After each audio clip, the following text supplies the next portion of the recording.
Hello, everyone. Bart.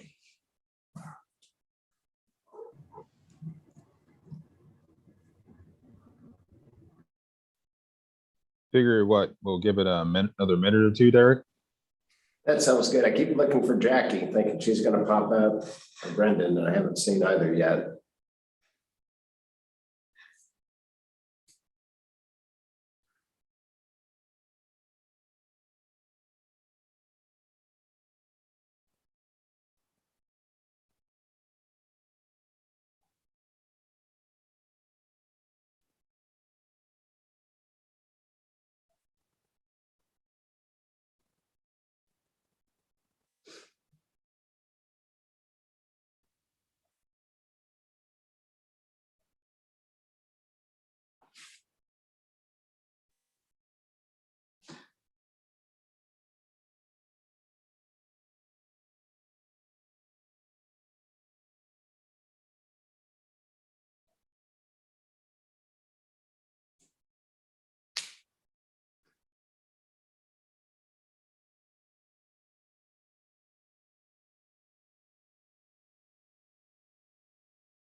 When Bart comes back, we can get going.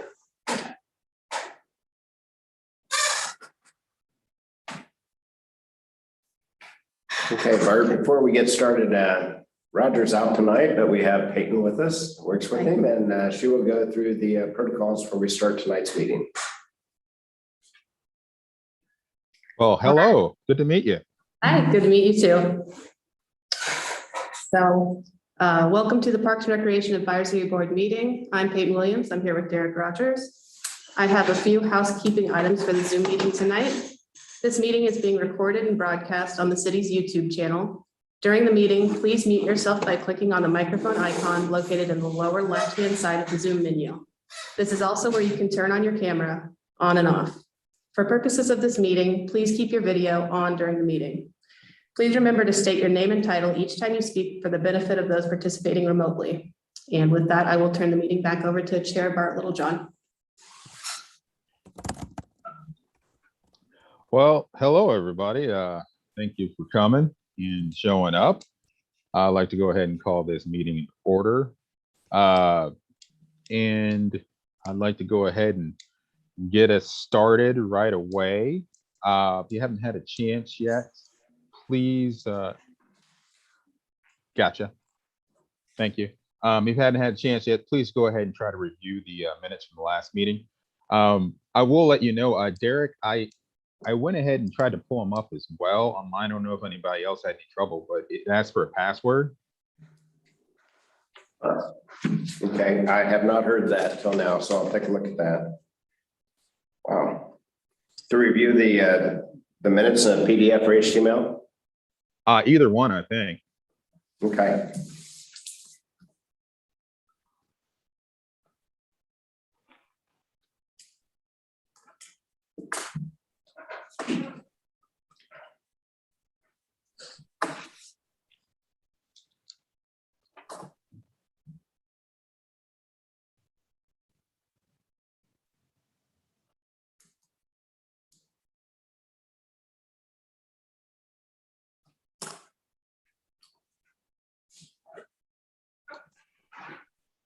Maybe we can move on to a different item and then come back to the minutes. Sure. Sounds good, John. I have no problem with that. And looks like our next is public comment. Derek and Peyton, did we have anybody that offered to have any public comment, any general public comment? Nothing that I am aware of. Okay. All right. Well, this might be a quick meeting. Okay, cool. Which, by the way, Bart Littlejohn chair. And moving us on to agenda items then. First item, a lot has happened in the last month. So I probably shouldn't be leading this one off. So Derek, did you want to drive this one? I can definitely drive this. And I will start off by saying congratulations, Bart, on your election win as a city commissioner. I think that's outstanding. And, you know, from Parks and Recreation, selfishly, I think that's wonderful. We have the chairman of our board going to be a city commissioner. And congratulations from our department. I know we're excited for you. And I'll turn over the Jackie and let the board comment.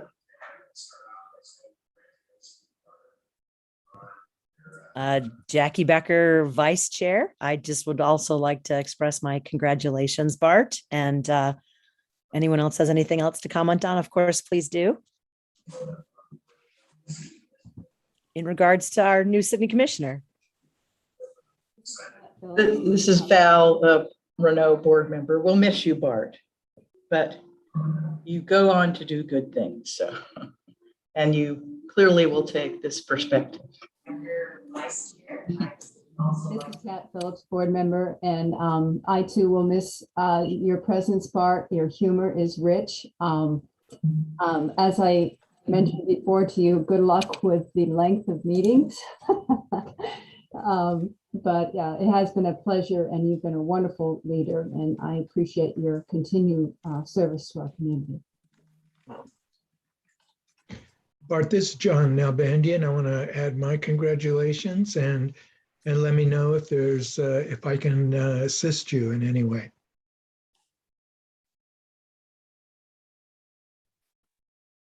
Hi, this is Marilyn Hull. Bart, you ran a great campaign, so congrats on that. And I think I'm as excited as everybody else to have somebody on the city commission who has a little bit more deeper understanding of Parks and Rec. So thanks for running. Thanks for winning. Yep, ditto to what everybody said. Congrats, Bart. Bart, John Blazik from the committee. Hey, congrats, buddy. Told everybody all about you, even that was good stuff. You'll be good on that committee. You think so well. I'm glad to have you there. Well, thank you guys. It's always a little bit weird just hearing about yourself, at least it is for me. I really appreciate you guys, and you guys have taught me a lot since I've been on this committee or this advisory board, and I've tried to take everything to heart, and hopefully I'll be able to go ahead and apply that to the city commission. I've always told everybody that I work with one of the best boards I've ever worked with in my life. I love that we're all different. We all try hard and all want to do the best for this city. So, it's just remarkable that Parks and Rec was able to get this great group of people together to go ahead and do great things. So, I really appreciate all of you, and I appreciate your comments and sentiments, and I'm gonna try my best. So.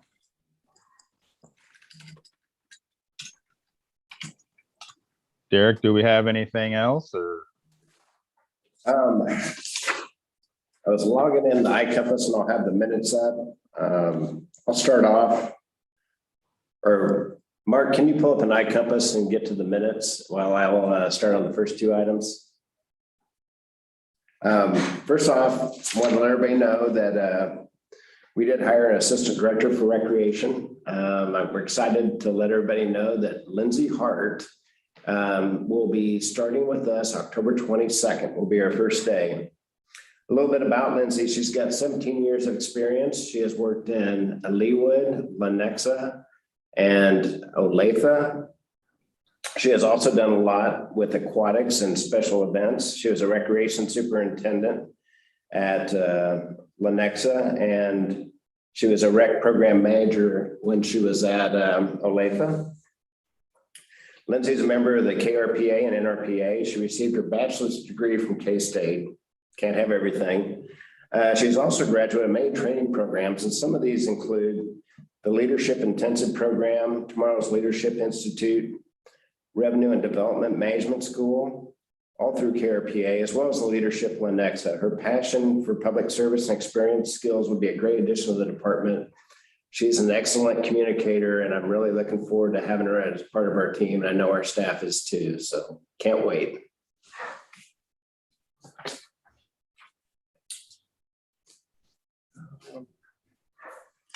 Mark, were you able to get there yet? Actually, I can't. Just before we came on, one of my monitors shut off, so I'm running half speed here. Okay, let me see. Derek Valreno, just question, you said she started October 22nd? I'm sorry, November 22nd. I'm a November, month okay, that's.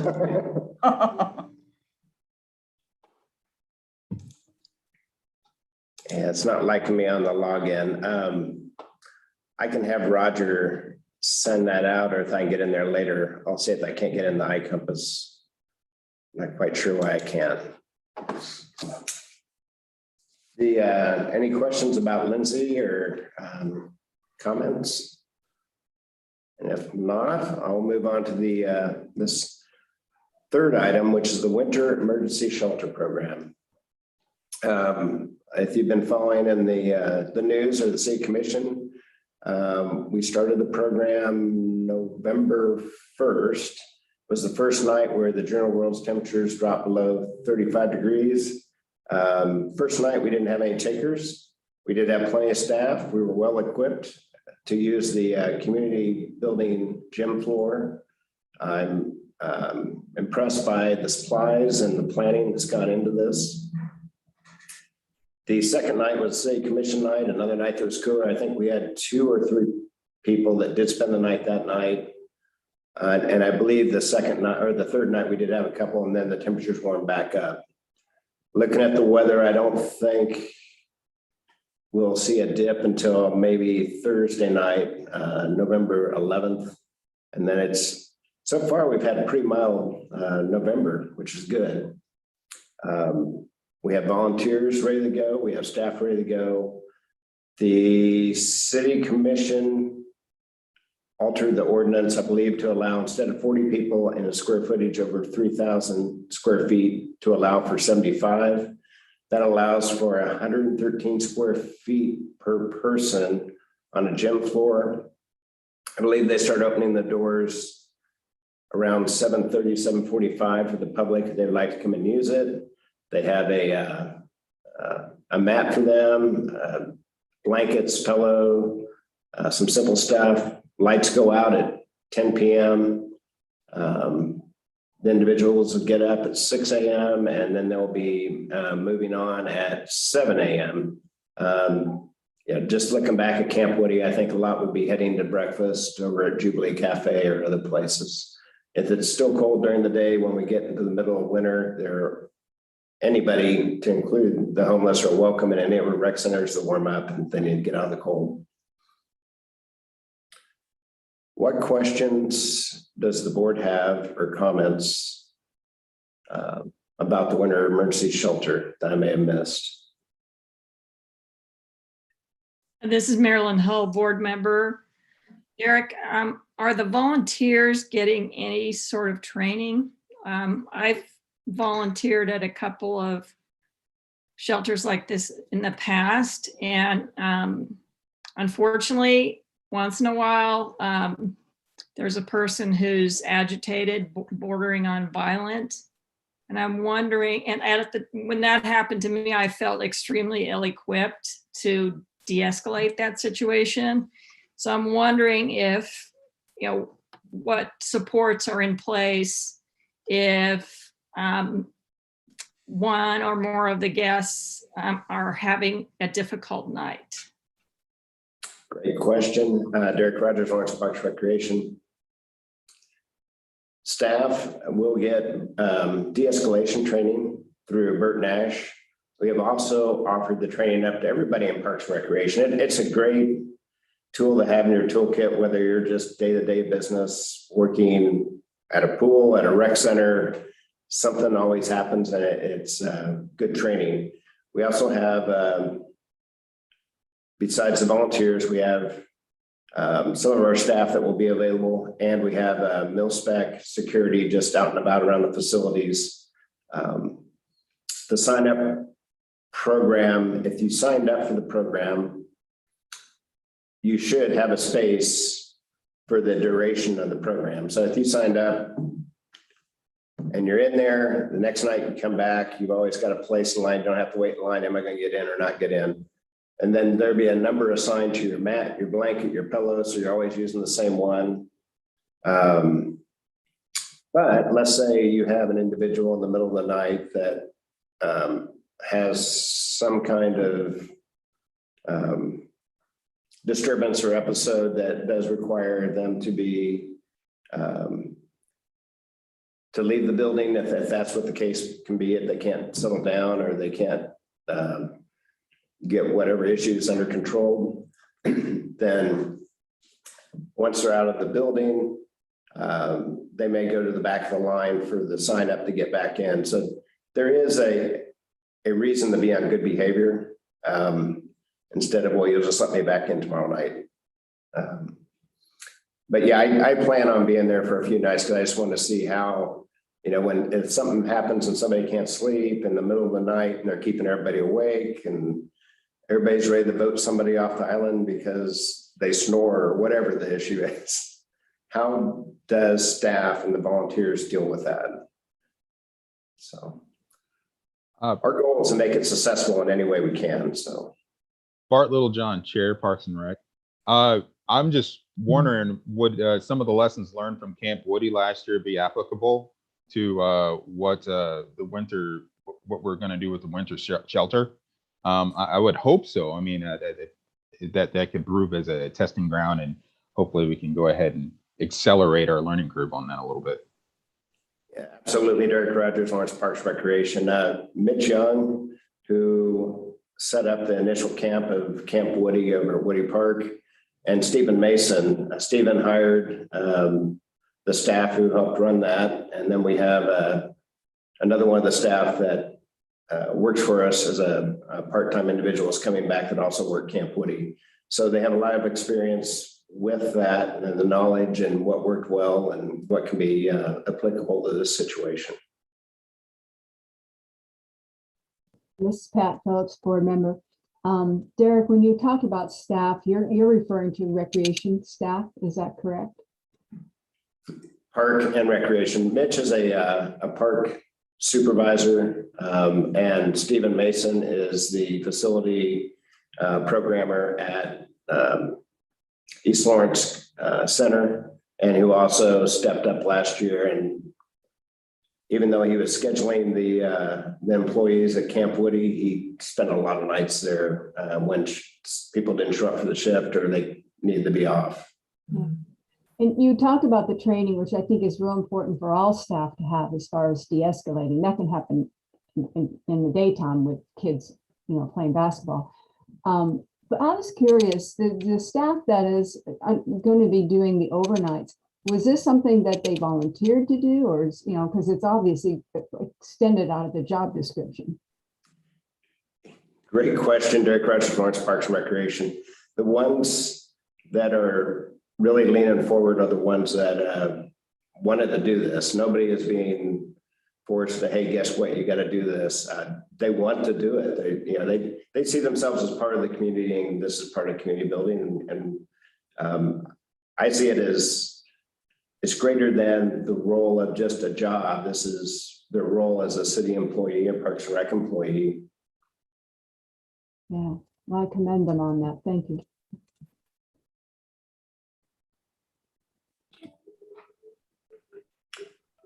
Val Renault, Parks and Rec Advisory Board. I don't want to make you get too much into the details, but will the community building fill up first, and then the next step will be to go to East Lawrence? Director Rogers, Director of Parks Recreation. That's the plan. So we could bed down 75 people on a cold night. Unlike the hotel programs that we did last year, this is, I really need to get out of the cold. And I think if you're willing to say, I'm willing to lay on a mat with a blanket on a gym floor, you really need to get out of the cold. Otherwise, you're going to go, you know, I think I stayed at a friend's house the other night and surfed the couch. I think I'll go do that again. It's a lot more comfortable. I don't have to go to bed at 10 p.m. and I'm not going to get woken up at 6 a.m. So it's a no frills, let's save life, limbs, fingers, and have some compassion. One of the things that was nice about Camp Woody was that people got to bring their dogs. I know we can't address everything, but. Well, Director of Parks and Recreation, we have kennels that we have arranged that if they do come with dogs, we know that some do. And good.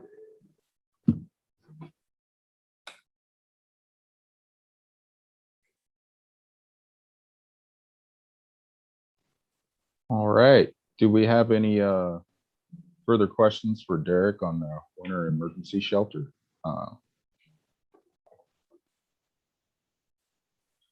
Not seeing any.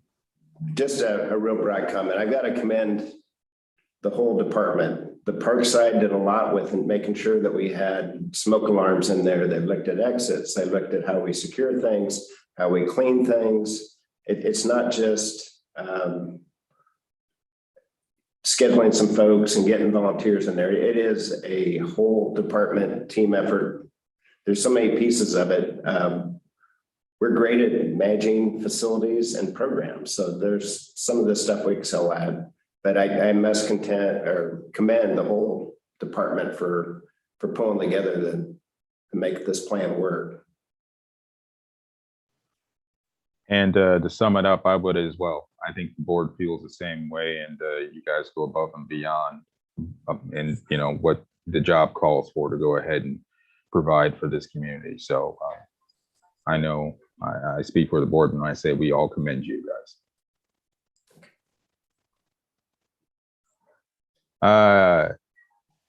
All right. So moving on to the next agenda item, I believe it is the Belgian waffle race review. Right, Derek? Yes, Derek Rogers, Director of Parks and Recreation. Just raise a hand. How many people happen to come out over the Friday, Saturday, Sunday of October 31st, go downtown and see everything going on? Very impressive. And like a lot of these weekends, this last weekend too, it is so exciting to see so many people out and about all around the city and downtown. And I'm really hoping our tax dollars are rolling in to help us out as a community.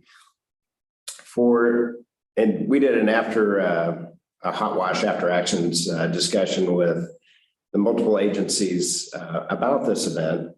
This was, talking with city staff, the largest event they can recall coordinating for downtown. So this was big. From our staff perspective, I think it was well thought out. And not to say it didn't go off without issues. There's things that we can do better, but there weren't any injuries. I didn't have one complaint from any city store owner. Sometimes when you do events downtown, it could be just a few hour parade, and you know, I'll hear from store owners downtown. The group that promoted the Belgian waffle race, and they only hold it, I think, in 4 places across the country, and they had, I believe, around 800 people that came to participate from around the region and country. I think I was talking to Jackie, and she said she met a couple of them or 3 of them from out of town, or somebody did.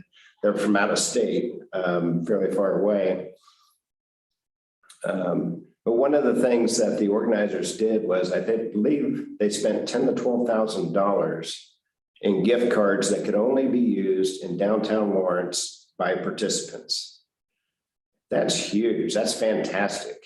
Kim Onspach at Explore Lawrence is supposed to give me an update on the economic numbers from how many hotel rooms were rented that weekend and some other facts. I need to do a mini summary of all this.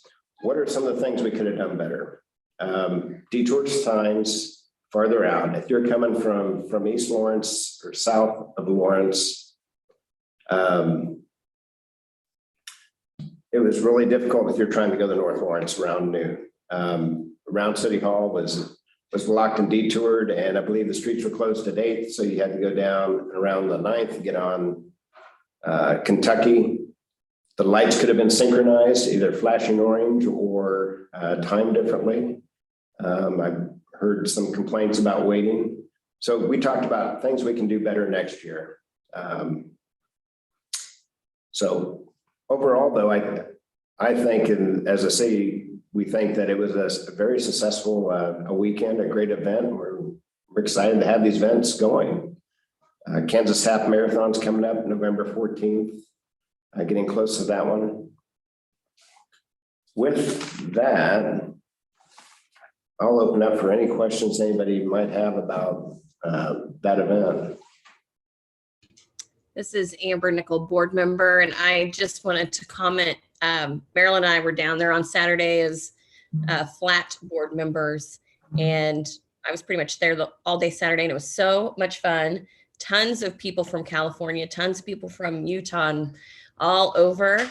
I talked to Kim on Spock also, and she was saying she was so surprised that she hadn't really seen a big bump on the hotel rooms, and a lot of people used Airbnb, but I was like, look around, Kim, they're all in camper vans. So I think something we might want to consider as, you know, Parks and Rec, even or as a city, is maybe finding a place that we can designate like van village for everybody that's camping, that would provide, you know, porta potties or some resources and help them so they're not just parked all over downtown and random spots, and maybe make it, you know, like a home zone. So, but I was very excited about the event, and I saw a ton of my old friends from all over the place that rode in it, and it was just a lot of fun. And then they ended up playing Ghostbusters on the movie screen down there afterwards on Saturday night, that I wish was a little more well promoted, because that would have been fun. I didn't know they were going to do that. So if I would have sat downtown and watched Ghostbusters, but it was great. Very cool. Thank you. There was 3 races that day. The first one that went out on Sunday at 7:30. It was a 110-mile race. Second one was women's at 7:40. That might have been the 80-mile race. I'm not sure. And then there was another group that went out, more of a fun run race or a fun ride race. I think it was 36 miles. So a lot of miles.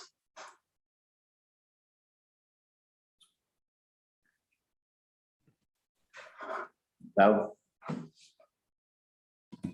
Sorry, I'm trying to unmute. So have they committed to come again next year? Derek Rogers, Lawrence Parks and Recreation.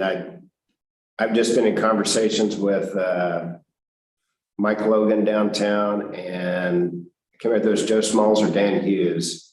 But I mentioned to them, and it sounded like they want to come back. And it was like, well, call this one the first annual and start the prep people and try to get them back. Lawrence has a lot to offer. And I think that is one of the reasons that we were chosen out of all the locations across the country they could have gone to in the Midwest. So I hope they come back.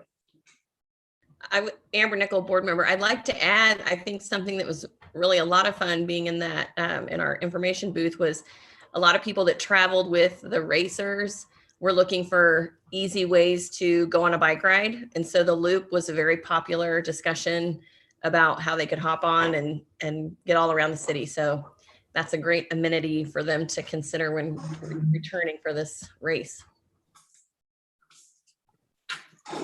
Jackie Becker, Vice Chair. Curious, if it does come back again, will it be the same time frame around Halloween or no? Derek Rogers, Parks and Recreation. I don't know. I did like the Halloween timeframe from, I think they're going to close down part of Massachusetts Street for a long stretch of time. One, I liked it being on Sunday. I don't know it. I know for downtown, I believe some of it was COVID and the candy, but I know the public was wanting the trick or treat downtown. And I think that had been impacted either by the bike race or the COVID or both. So yeah, I don't know. Yeah, Halloween's a Monday next year, so I don't think the Halloween trick-or-treaters, hopefully they won't cross and we can make both happen and get, you know, downtown Lawrence super active in our community, having lots of people visiting if we're able to have it happen again next year. This is Marilyn Hull, board member. Was it very well promoted in the community? I mean, I kind of had heard about it through my connections with trails, but I didn't see a lot on social media. Maybe there was a lot out there, but I think if they're going to come back, it'd be great to get an earlier start on promoting it within the community so that, you know, for spectators and other people that might want to do the fun ride, I think that the turnout could be even better. Yeah, Derek Rogers, Director of Parks and Rec. I agree. There was some things out on social media. But, you know, one of the things I was trying to find was the routes.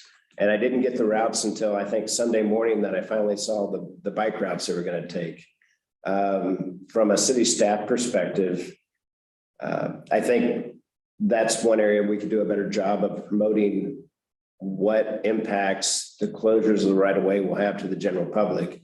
For example, if you're driving from North Lawrence to South Lawrence at 10 a.m. to go to Walmart, we should have had some kind of signage saying, hey, look, when you come back, you're probably going to run some traffic. You might rethink how you come home. So that you might have gone to the West Lawrence or the West Lawrence Turnpike exit and say, I'm just going to take the turnpike back, not deal with the crowd.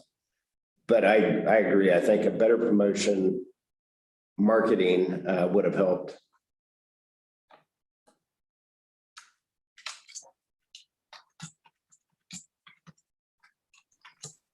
Bart Littlejohn, Chair, Parks and Rec. I thank you for mentioning that, Marilyn. I didn't really, I just thought it might have been me. I didn't really hear too much about it. And I think just in general, just for traffic management, that people would appreciate it. You know, just having that little bit of an extra warning. Does anybody else have any questions regarding the Belgian waffle race? All right, I'm not seeing any. All right.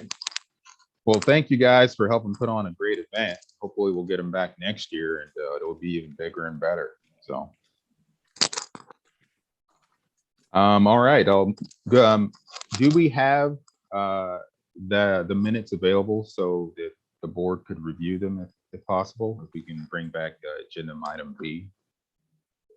Derek Roach, Director of Parks and Rec. Let me try to sign in from my computer in my office. I am not hitting my login on iCompass from this computer. So let me try real quick. I'll be right back. Okay.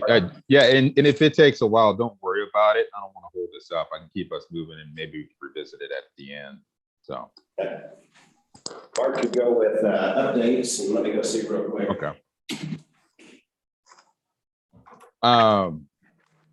Actually, yes, let's just go ahead. We're going to skip around a little bit. We're going to do F with staff update. And Mark, I guess it's your show. Go ahead. All right. Mark Hecker, Assistant Director with Parks and Rec. Just updating you on a few things. The holiday lights are going up rather rapidly. We just finished Mass today. So our target date is to turn those on the day right after Thanksgiving. So I think the Rescue Santa is going to be back this year. I think Weavers is going to take that on as an event through their sponsorship. So that's gonna kind of be nice to get that tradition back a little bit. And I'm not sure we'll have all the same singing and whatnot downtown as a gathering on 9th Street, but we're working with Downtown Lawrence to define what they want to do down there. But our part of it is get the lights up and get the lights turned on and as they count them down. So kind of excited to get that going. So staff have been doing a great job. They've probably been on this about 2 weeks now. We probably have about another week left to kind of touch up some of the fringe areas like South Park. Another holiday light thing that's new this year, we're actually working with the Sertoma Club to do a drive-through light event out at the YSC complex. So they're doing this as a fundraiser for their club, but we're also doing a fundraiser for our Weak Folks Scholarship Fund. So we're going to do a little bit of a split revenue thing. So hoping that's a good event. We haven't had it, where you can have a drive-through type of activity, but they're excited about it and they're putting quite a few dollars towards it. So it'll be interesting to see how that starts and grows. So new things. A couple other CIP project type things. If you haven't been by Broken Arrow Park, the playground over there is completed now. So that's quite an upgrade from where we were before. We'll be short term tearing out the old playground and kind of getting that out of there. But kind of excited about getting that playground where the kids can get on that. And then something that, you know, sometimes is exciting, not really. Dad Perry Park, we have all new pavement on all the parking lots. So if you've been by Dad Perry in recent history, you'll notice how bad those parking lots were. So that was a nice, almost $140,000 upgrade of pavement. It's kind of expensive, but kind of necessary. A couple other things, the spray park, we're still in process. So we had to go in for some floodplain variances. So that's going to be, I think, Planning Commission this month, City Commission next month to approve those variances. So that's what's delaying that project, but we're still hoping to get construction going early spring and be ready for next summer on that. What else? I think that's about it. The Holcomb shade structures. So we're supposed to put shade structures on the ball diamonds at Holcomb on the bleachers. That one's been delayed due to supply chain issues with the steel that makes the shade structures. So we were hoping that would be done this year. I think that's going to be a spring project also. Then we're also working on the Eagle Bend Golf Course pump station for the irrigation. So I don't know if I reported this year, we had about a month period where we had no irrigation capability out there. So we had a CIP project going to replace that. So we're going to try to push that forward this winter and hopefully have it replaced by spring, so we don't have that issue again. Any questions on any park stuff or rec stuff?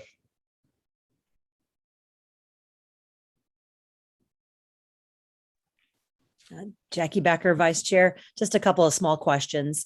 Will the lights be up through Valentine's Day downtown? How long will they be up? And then for the event out at YSC, is that for the whole season or is it just a weekend? Or can you expand on both of those a little bit?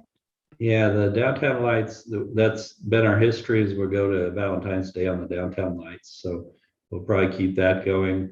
And the Sertoma one, I need to check on the end. I think it was just after the first of the year. They were going to run it for, you know, just the month of December, basically.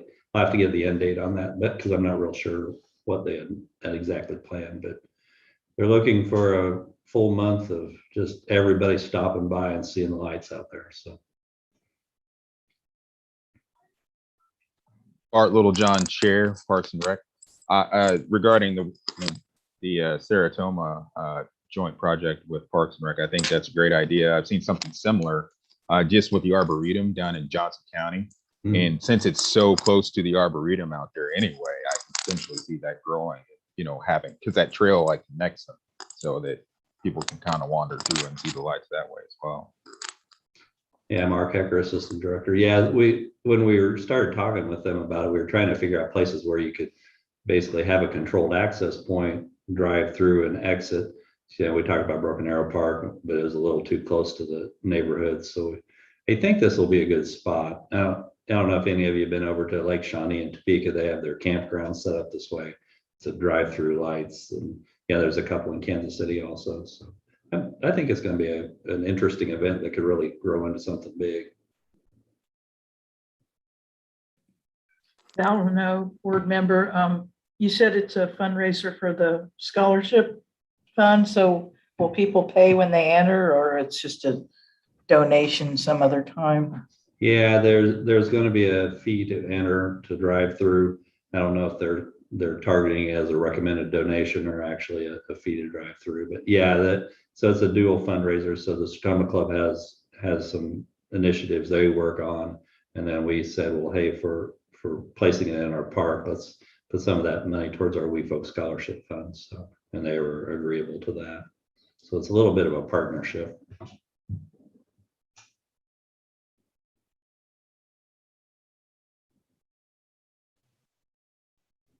All right. Does anybody else have any further questions for that part of the staff update? Not seeing any. All right. Either Derek or Mark, could you go into the follow-up items?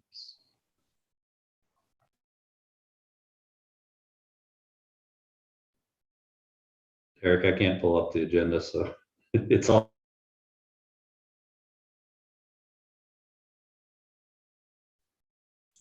Derek Rogers, Director of Parks and Recreation. La Yarda is the next on the schedule. I don't know if you want to kick that off, or the subcommittee that went out and looked at the property. Go ahead, Marilyn. Yeah, Marilyn Hull, board member.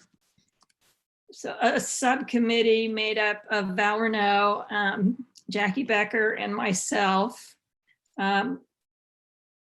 went out to the La Yarda site. Mark Hecker was there. I think Pat Hennessy. I don't know if any other staff were there.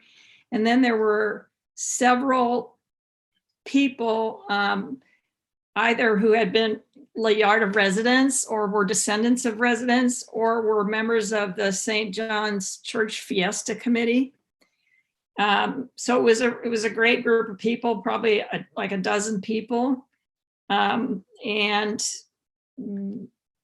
we went and visited the site, and it was extremely interesting for several reasons. One, we had two of the former residents of La Yarda there with us, including an 89-year-old man who walked with a cane, but came and told a lot of stories. And also Pedro Romero, who has been prominent in this, was there, and they did a really great job of helping us understand the site itself and the significance of it.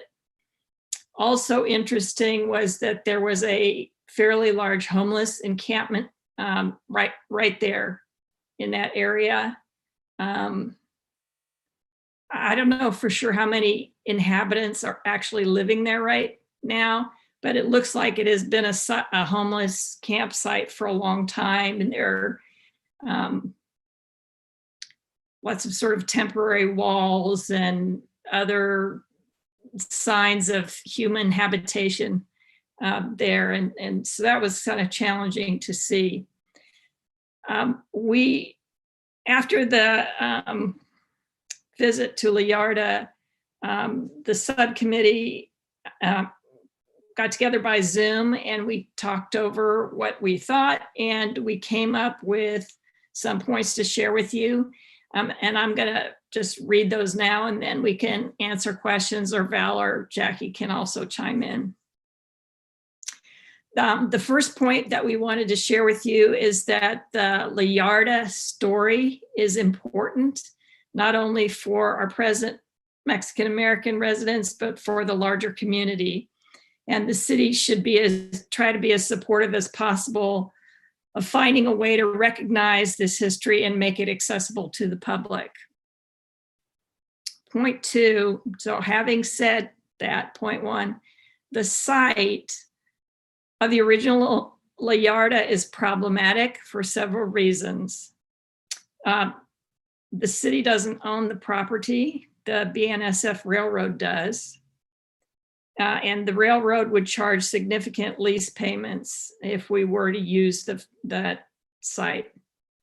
The location is bound on three sides by other facilities: the water plant, the train tracks, and the concrete plant. So one of the things we had sort of talked about is, could this be a possible park site for Parks and Recreation? And based on the fact that it's hemmed in on three sides, it did not seem like an attractive acquisition as a new park site. And as I mentioned, there's a large homeless encampment at the site and several similar encampments in that vicinity. Displacing the current residents when they don't have a better housing options would be difficult. So we saw that as a major challenge. In terms of a recommendation that we would like to throw out for you guys to discuss, we suggest that the city engage the interested parties, as well as others in the Mexican-American community, in a conversation about a way to recognize the significant history of La Yarda without taking ownership of the original site itself. We should give the community members who identify with this site the opportunity to determine what options might be appropriate and desirable. And one idea that we just came up with would be to establish a Lawrence Loop trailside shelter / historic display in the vicinity on the northwest corner of 8th and Delaware. Val and Jackie, do you guys want to add anything?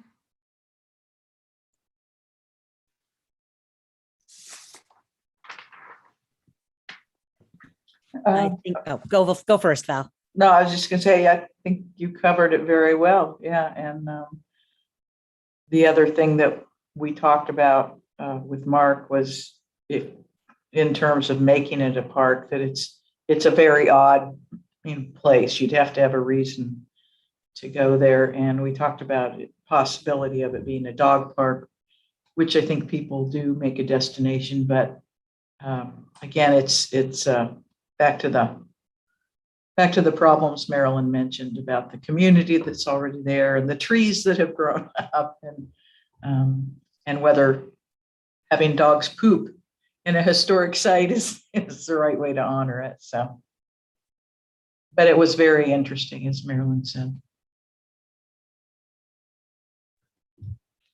Jackie Becker, just to add to that, yeah, I think there could be some ideas, but I think the most important thing is that we engage the Mexican-American community in Lawrence. We engage and allow for conversation with the people who have lived there and the families that are connected to it, to see, understanding the limitations of the space, what would work best for them. And I think listen to what they have to say, and then I think we can engage more. I do also think the trail idea is interesting, and that's, we've seen on our trail, there's already historical markers. So I think we could continue. I think that's something that in terms of Lawrence Parks and Rec could certainly hopefully look at and potentially make happen if that is what is in the best interest of what the community would like to see happen. Pat Phelps, board member, thank you for the work that you all did and the ideas we came up with. I was going to try to get to that site that day that had work, so I rode my bike there. And as I'm going in, I'm feeling that same sense, like, this is a really strange location, to create a park here. And then also when it was visibly evident that people have been living there, I thought that that's going to be a barrier as well. But the need to acknowledge this history is really important. And I also agree with you that having members of that community a part of that decision is so important. So thank you for your work.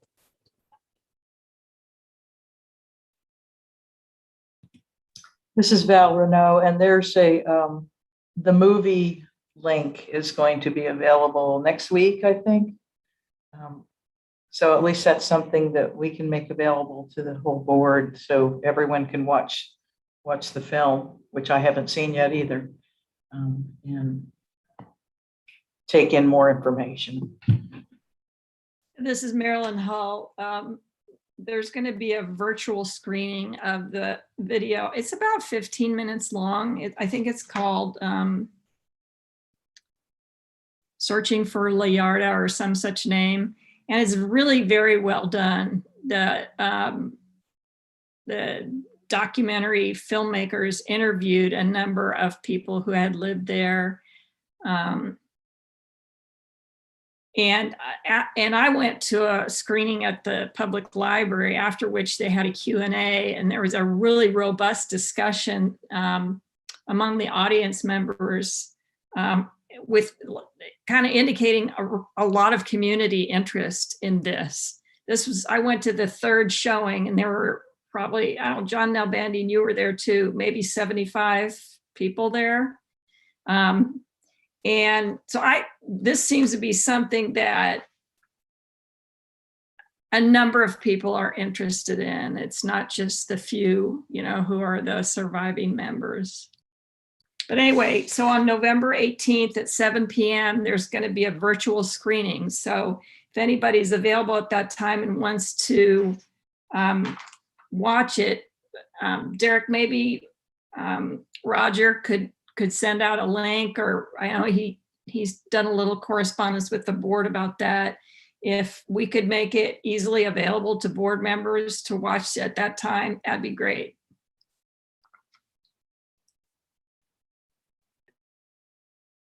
Hey, Derek Rogers, Director of Parks Recreation. Say the time and date one more time so I can coordinate with Roger.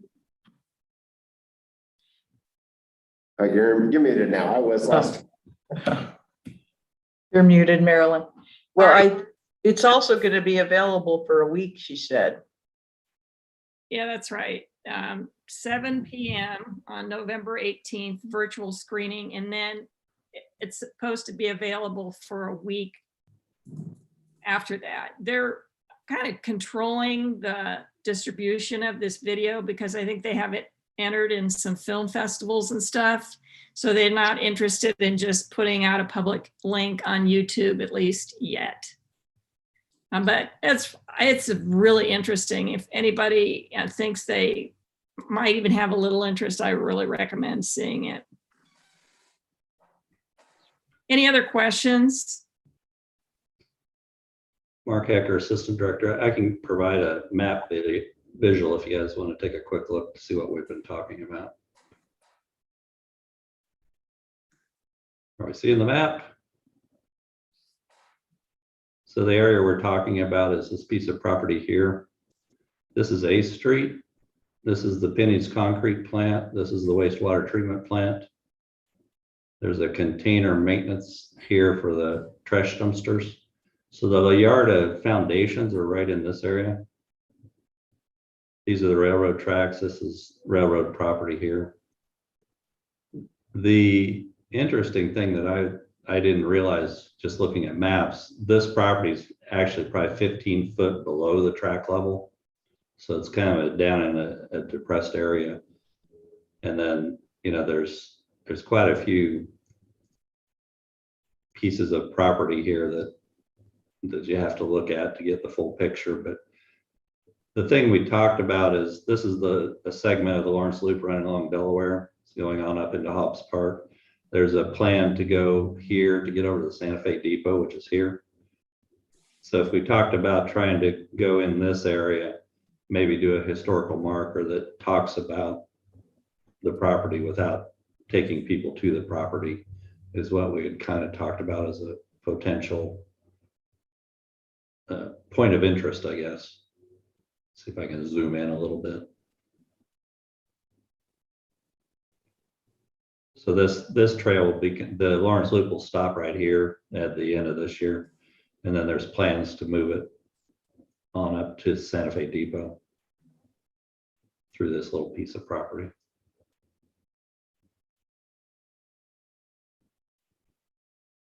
Santa Fe Depot, new parking lots going in right here, right now.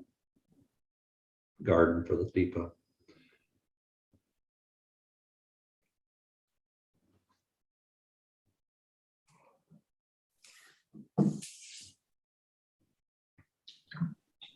Okay.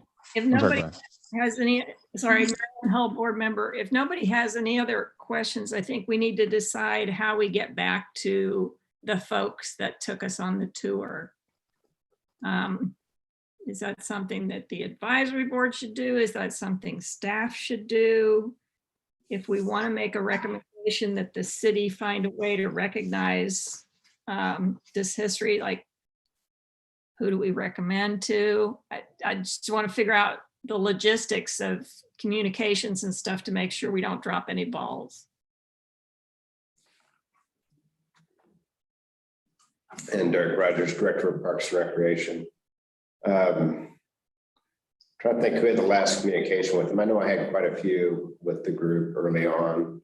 I'm not sure how much Mark had with the leader of the Layarda committee that has been discussing this.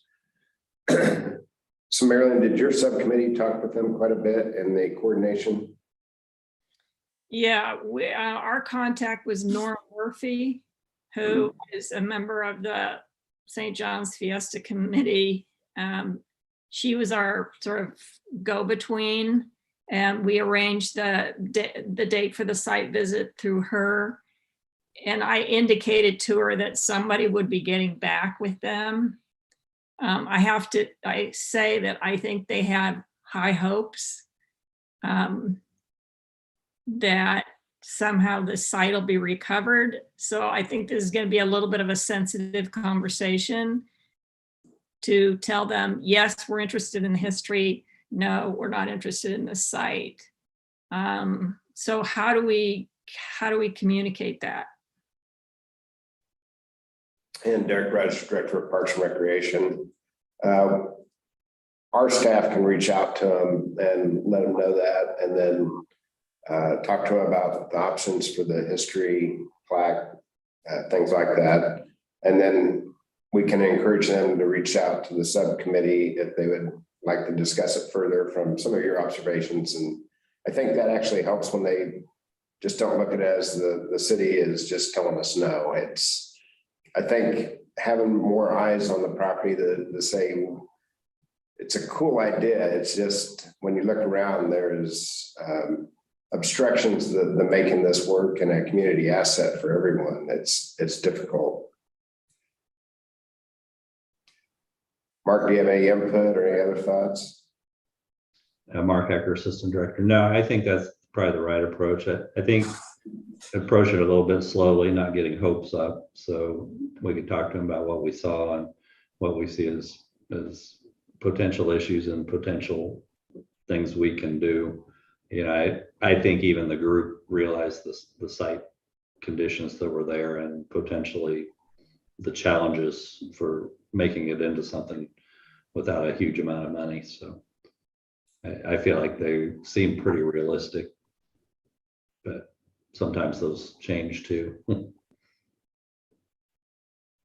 I'd be happy to reach out to them. Thank you, Bart. Thank you, Mark. This is Bart Littlejohn, Parks and Rec Chair.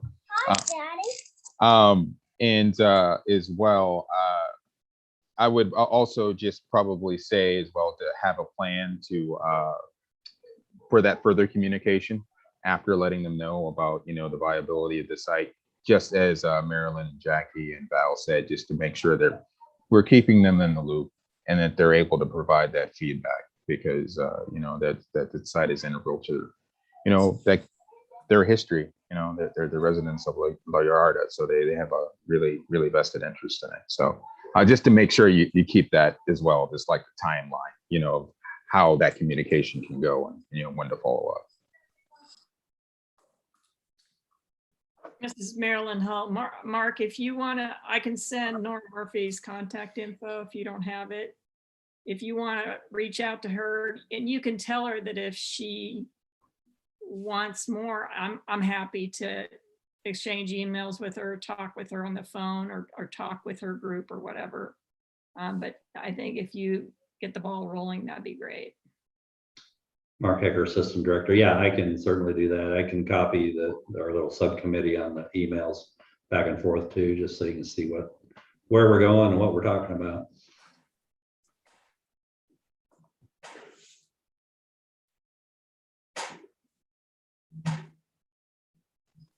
Okay, does Bart Littlejohn, Chair of Parks and Rec, do we have any further questions regarding La Yarda? Not seeing any. Thank you guys, both Parks and Rec staff and also the subcommittee, for all your work on it. Really appreciate it.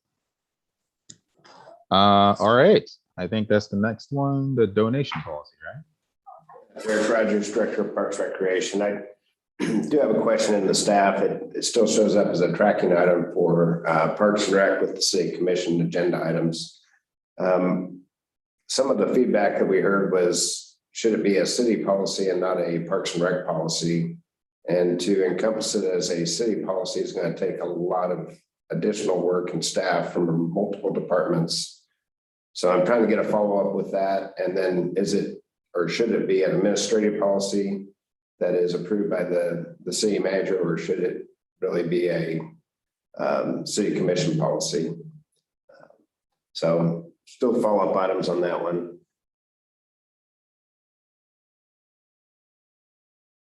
Yeah, the reality is, even without a donation policy, people donate stuff to the city all the time. We get land requests, we get land donated, which We got the property over by Green Meadows. I think it was the 27 lots. But at some point, as part of our accreditation, we're going to need to get a policy in place. The naming policy, I believe legal has reviewed it.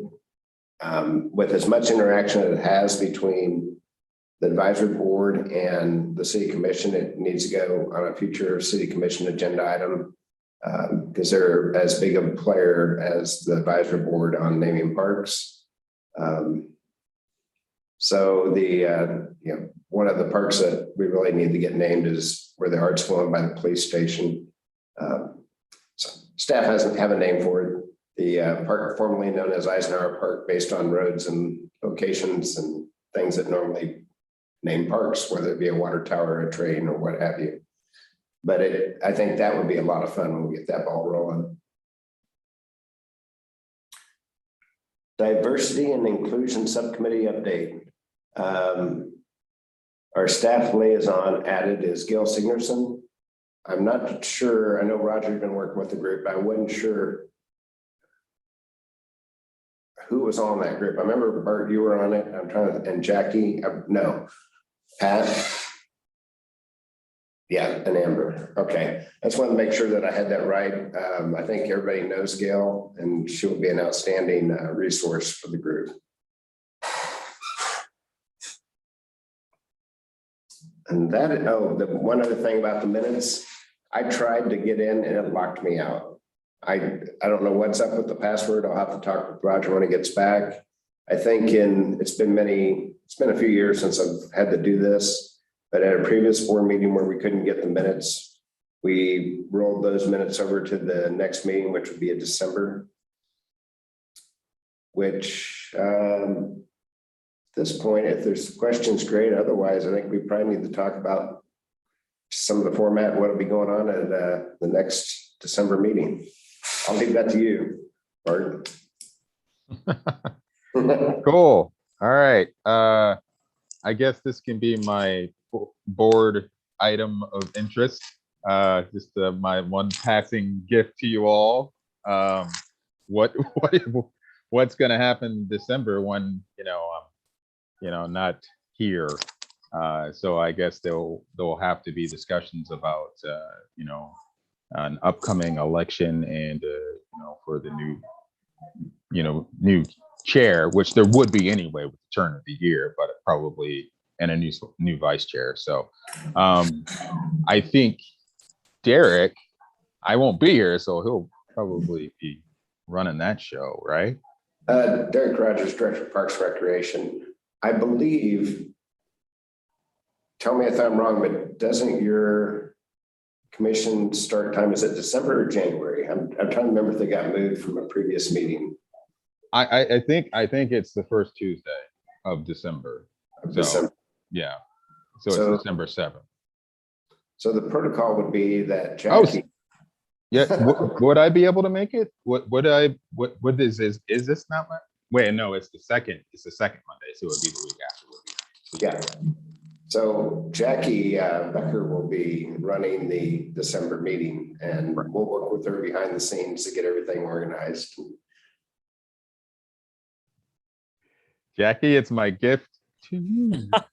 Happy holidays to me, I guess. I will, I can only hope I can step in and be as wonderful, as calm, as enthusiastic and caring as you have been these last 2 years.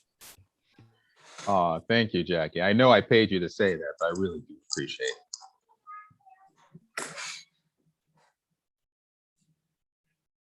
it. Okay. And another item of interest is another passing gift is I remember what Amber said about not everybody getting a tour, and I want to make sure that that's on the schedule for the next year, because I really appreciated, sitting in a truck with Mark and having him wax nostalgic about many things. So we owe Brendan and Amber tours still. Is that correct? Anybody else? This is just Val Renault. I was going to say, So I guess we'll need at least one new member. So how do we get new board members? And of course, whoever that is will want a tour. And I'll work that with Roger, and maybe we roll the tours over until the next year in January. So we're also going to be touring 2 new city commissioners in the next year. So we're going to have lots of tours. So Bart, that's a whole different tour at the city commission level. You'll see. Well, I'm glad I took the one I did with you. Now you don't, I'm like, I get the I got the real tour, not the Not the virtual one. Exactly. Amber, if you have a time you'd like to do a tour, call me and I will get it arranged. If you want to do it before the end of the year, and we will make sure you get that. We are looking at doing just a holiday get together for meal of city employees at lunch. It'll be sometime in December. We just haven't got it planned out. We didn't do anything last year with the COVID, and we can keep everything going down and keep our numbers down. We're looking forward to actually seeing people again and sharing a meal. Okay.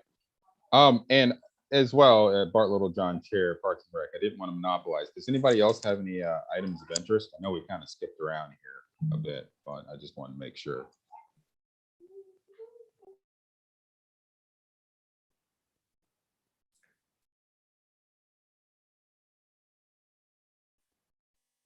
All right, I'm not seeing Hold on it. a sec. Amber, Okay. board member. I am curious because Jackie sent me the information on that fountain that you gave us some trivia about last time. And then now I see it's not there. So I was curious about that. And then did anybody see that somebody dressed up as it for Halloween? I think that's awesome. Jackie wins the bet. She said somebody would mention that. Yeah, the history of the water department put the fountain in, I believe, in 1910, and there probably wasn't any art really to it. It was more of, we need to be able to water horses. The contractor tried to duplicate that, and it ended up looking like something from Medusa. We took the head off that when the water drained, and then I saw Jackie did share the picture. I don't have it up. I don't know, without the permission of the individuals, if I could share their photos, but he has that as a headpiece. And then the other person is the purple lights, the West Star traffic light or street lights. That was a great winning combination of Halloween costumes. Sorry, this is Val Renault, board member. Are you talking about the fountain in South Park? No. Derek Rogers, Director of Parks Recreation. I missed that. We're putting the fountain, getting a fountain up and going again in Santa Fe Depot. So off the 7th. And yeah, excited to see something there. We did have water running, and that hadn't happened in many, many years. So continuous improvement, we'll get it right. It'll be a cool thing. We've already drained out all of our fountains for the year. So it'll be a spring project. Jackie Becker, Val, I can send you some pictures. I definitely took some glamour shots of myself by the fountain because I very much loved it. And I did not see it looking quite Medusa as everyone else did, but I look forward to seeing what it'll become in the future. This is Marilyn Hull, board member. Derek, can we get a report in, say, the next meeting or two on the aquatics lifeguard labor shortage? Because from what I've heard, that has been ongoing, even though you're only staffing one pool for part of the day. I'm wanting to make sure that the recruiting effort gets started really early to reduce the chances that you're going to be in the same situation as we were in last year, being April and not being sure if you can, open the outdoor pool. So I would appreciate being kept abreast of that through these meetings. Derek Rogers, Director of Parks and Recreation. I can update you right now. I've been working with the HR representative of the Parks and Recreation. We've been discussing critical, hard to fill positions, which lifeguards is one of them. Doing recruiting bonuses. How do we get people in there? How do we get them to stay? How do we get them training? Starting the process early. We talked about other social media platforms on how we do that. I think we're at the point where the putting more resources financially, other than necessarily just what we pay them per hour, into bonuses and other different models of recruiting is going to pay dividends. But yes, that's ongoing right now. And it's not just us, it's as a city as a whole. We're having positions around the city that are hard to fill. For us, obviously, it's the part-time positions that are killing us. But yes, I'm definitely in the conversations with our Parks and Rec HR person on trying to resolve that issue and trying to provide some higher service levels over at the Indoor Aquatic Center.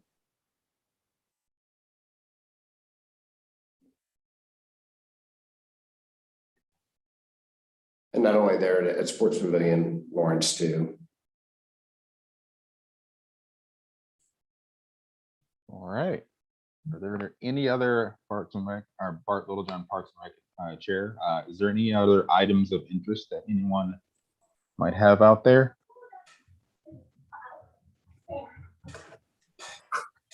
Okay, not seeing any. All right.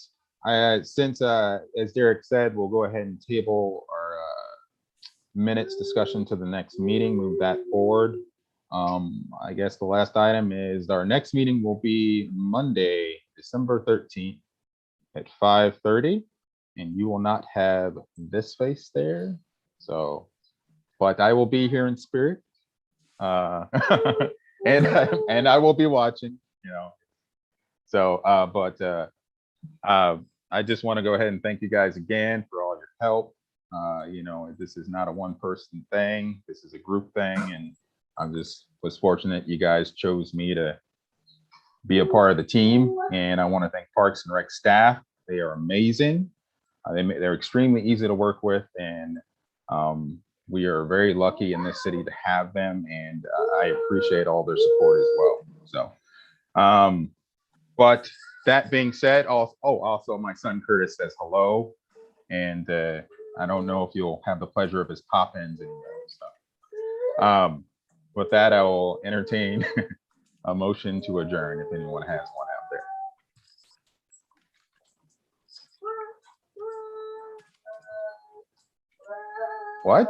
What did I hear somebody say? Oh, Pat Phillips, board member, I make a motion to adjourn this meeting. oh, Pat, for the motion to adjourn. Okay. Is there a second out there? Amber, I'll second. This is Bella, by the way, as well. So she says hello. All right. Pat Phillips with the motion, Amber with the second. I'm sensing there's no discussion. All those in favor, please just raise your hand or say aye. Any opposed? Do the opposite. All right. Thank you, folks. I appreciate you. Thanks for having me. Thanks, everybody.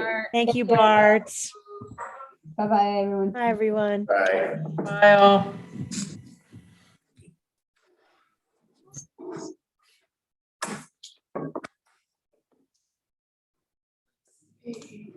Very good.